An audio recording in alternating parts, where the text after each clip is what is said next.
I remember WrestleMania 3. He was up. Hey, stop.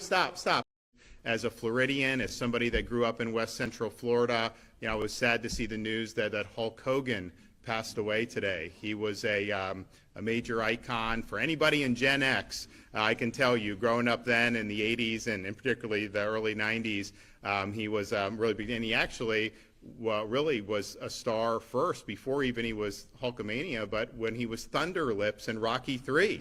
And that was like a huge deal. I mean, obviously that was a great movie franchise with Sylvester Stallone. So he was Thunder Lips, and then a couple years later became the World Wrestling Federation heavyweight champion. And, as a young kid, I'm growing up, and it's that was like somebody's like, wow, that's our superhero kind of deal.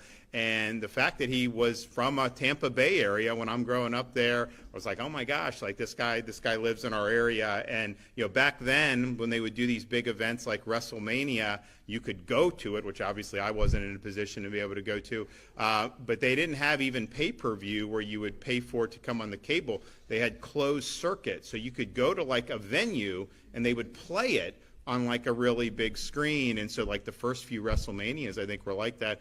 And I remember WrestleMania 3. He was up. Hey, stop. Get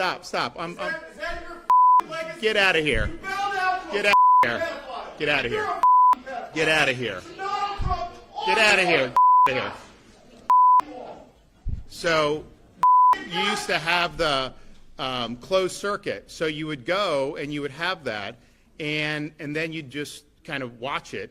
So I just remember like WrestleMania 2, he's fighting Andre the Giant. And look, I was a kid. I didn't know that it was choreographed, right? I mean, I was like really worried that he was going to be able to do, but he slammed Andre the Giant. That was like a huge thing for like kids in that era. And so, and we were with him just a couple of months ago. My kids got to meet him and everything. So I was really sad to see that. And our thoughts and prayers go out to his family and people throughout this region of Florida, because I know so many people cared about him.